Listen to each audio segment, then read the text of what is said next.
Hello everyone, I'm Edelbert Halos and welcome to another EDJ Open House Tour for this week. Today guys, we're here in Antipolo City. Consists of 2-story with 4-car carport.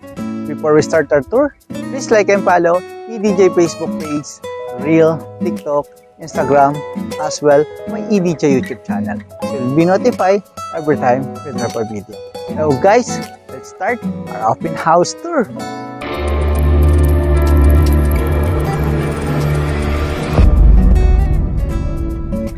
From the street level of this property, ito yung ating gorgeous landscape garden. Meron kang staircase or steps going up to your porch area in solid main door. At ito po yung inyong 4-car carport. Tara, check natin kung ano meron dito sa loob ng house and lot.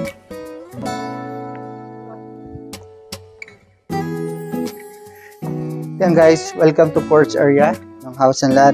And then ito yung 4-car carport mo. Tapos ito yung large and solid main door.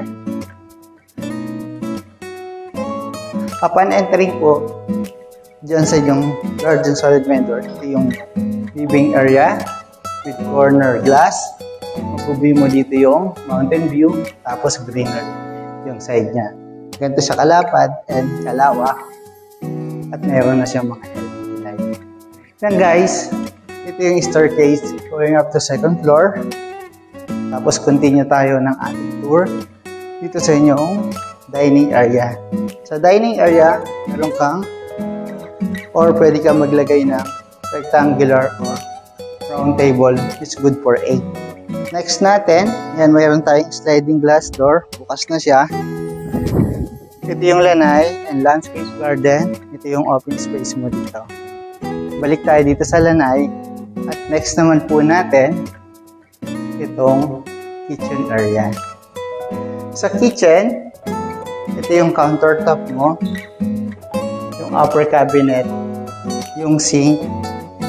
Dito sa side na to, ito yung provision mo for 2-door refrigerator. Itong pinto na to, yan, open na siya. Ito yung powder room.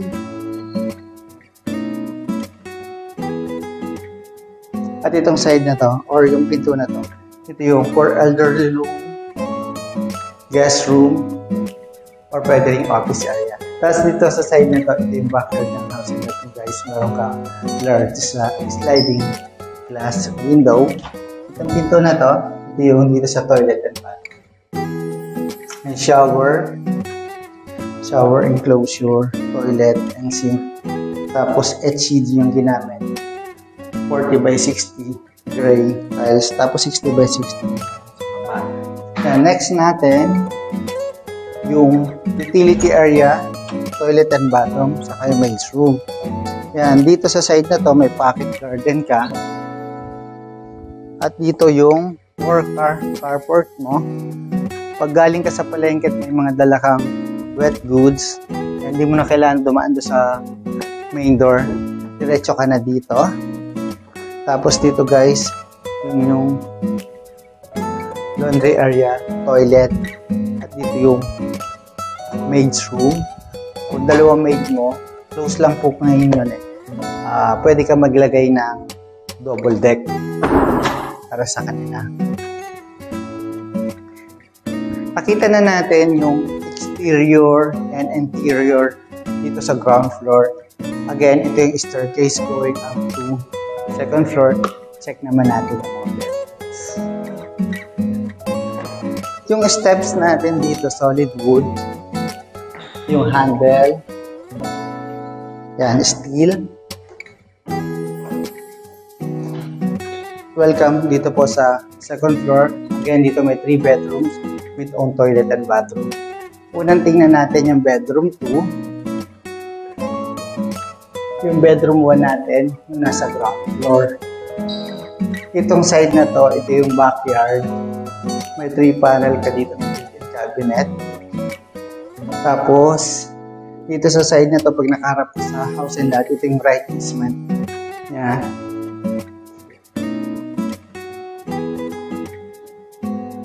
Toilet and bathroom, shower enclosure, toilet and sink, sa kanyang tiles. Same na materials na ginamit po sa toilet, sa bedroom 1. Ngayon, tapos na tayo sa bedroom 2. Next natin, itong bedroom 3. Sa bedroom 3 natin, itong sliding glass na to, window facing sa backyard, ganda sa kalapat sa kanawa. Tapos may 3-panel kitchen cabinet ka. Ito, may sarili rin siyang toilet and bathroom. Yan. Same din po ng materials at tiles color sa bedroom 2. Ito yung hallway at itong pinto na to. Ito yung master bedroom. Dito sa master bedroom, pagpasok mo, una mapapansin mo itong corner glass. Sa corner glass, yan view mo yung mountain dito, saka yung greenery side. Ganito sa kalapat, saka kalawak. At ito naman yung inyong walk-in closet. Sa walk-in closet mo, yan, both side meron. Tapos ito yung toilet.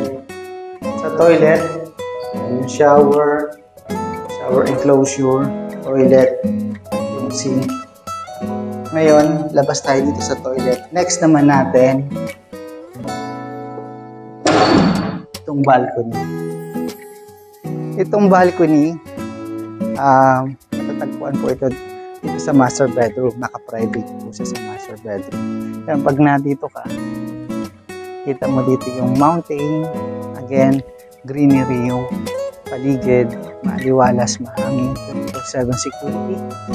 At itong property na ito dito sa Antipolo, few minutes away lang po siya or few kilometers drive lang po siya sa Quezon City and Marikina. Yan, kung nagustuhan niyo po ang bagong feature na property, pwede niyo po akong tawagan o text sa number ito para makapag-schedule tayo ng site viewing o site tripping para makita niyo mga person. And please don't forget to like, subscribe, and hit the bell button for notification para lagi po kayo mag-receive o makatanggap ng mga bagong feature na house and lot dito po sa Metro Manila and Rizal area. Again, this is Edelbert Halos, helping you find the home